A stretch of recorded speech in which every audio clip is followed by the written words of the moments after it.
മറ്റൊരു പ്രധാനപ്പെട്ട വാർത്തയിലേക്കാണ്. കൊല്ലം കൊട്ടിയത്ത് നിർമ്മാണത്തിലിരുന്ന ദേശീയപാത തകർന്ന സംഭവത്തിൽ വിദഗ്ധ സമിതി ഉടൻ റിപ്പോർട്ട് സമർപ്പിക്കും.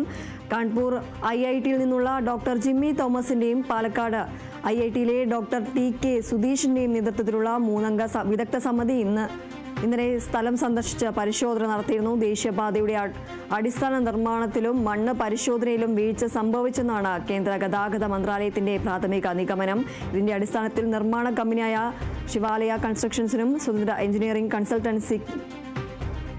കൺസൾട്ടന്റിനും കേന്ദ്രം വിലക്ക് ഏർപ്പെടുത്തിയിരുന്നു. വിദഗ്ധ സമിതിയുടെ റിപ്പോർട്ടിന്റെ അടിസ്ഥാനത്തിലായിരിക്കും തുടർ നടപടി. ചുമതലയിലുണ്ടായിരുന്ന ദേശീയപാത അതോറിറ്റി അധികൃതരുടെ ഭാഗത്ത് വീഴ്ചയുണ്ടായോ എന്നും പരിശോധിക്കും. തകർന്ന സർവീസ് റോഡിന്റെ പുനർനിർമ്മാണം ഉടൻ പൂർത്തിയാക്കി ഗതാഗതം സാധാരണ നിലയിലാക്കുമെന്നാണ് NHAI ജില്ലാ ഭരണകൂടത്തെ അറിയിച്ചത്.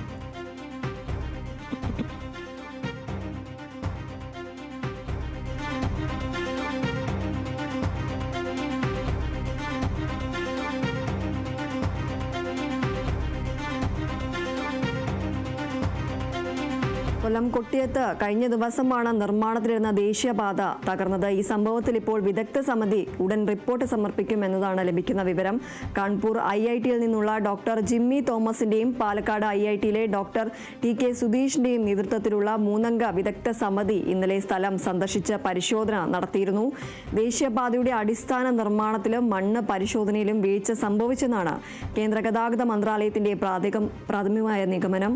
ഇതിന്റെ അടിസ്ഥാനത്തിൽ നിർമ്മാണ കമ്പനിയായ ശിവാലയ കൺസ്ട്രക്ഷൻസിനും സ്വതന്ത്ര എഞ്ചിനീയറിംഗ് കൺസൾട്ടൻസിനും കേന്ദ്രം വിലക്ക് ഏർപ്പെടുത്തിയിരുന്നു. വിദഗ്ധ സമിതിയുടെ റിപ്പോർട്ടിന്റെ അടിസ്ഥാനത്തിലായിരിക്കും തുടർ നടപടി ഉണ്ടാവുക. ചുമതലയിലുണ്ടായിരുന്ന ദേശീയപാത അതോറിറ്റി അധികൃതരുടെ ഭാഗത്ത് വീഴ്ചയുണ്ടായോ എന്നും പരിശോധിക്കും.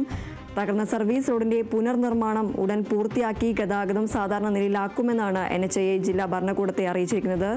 കൊട്ടിയത്ത് നിർമ്മാണത്തിലിരുന്ന ദേശീയപാത തകർന്ന സംഭവത്തിൽ വിദഗ്ധ സമിതി ഉടൻ റിപ്പോർട്ട് സമർപ്പിക്കും. കാൺപൂർ IITയിൽ നിന്നുള്ള ഡോക്ടർ ജിമ്മി തോമസിന്റെയും പാലക്കാട് IITയിലെ ഡോക്ടർ TK സുധീഷിന്റെയും നേതൃത്വത്തിലുള്ള 3 അംഗ വിദഗ്ധ സമിതി ഇന്നലെ സ്ഥലം സന്ദർശിച്ച് പരിശോധന നടത്തിയിരുന്നു. ഉടൻ തന്നെ ഈ ഒരു സംഭവത്തിൽ വിദഗ്ധ സമിതി റിപ്പോർട്ട് സമർപ്പിക്കുമെന്നാണ് ലഭിക്കുന്ന വിവരം.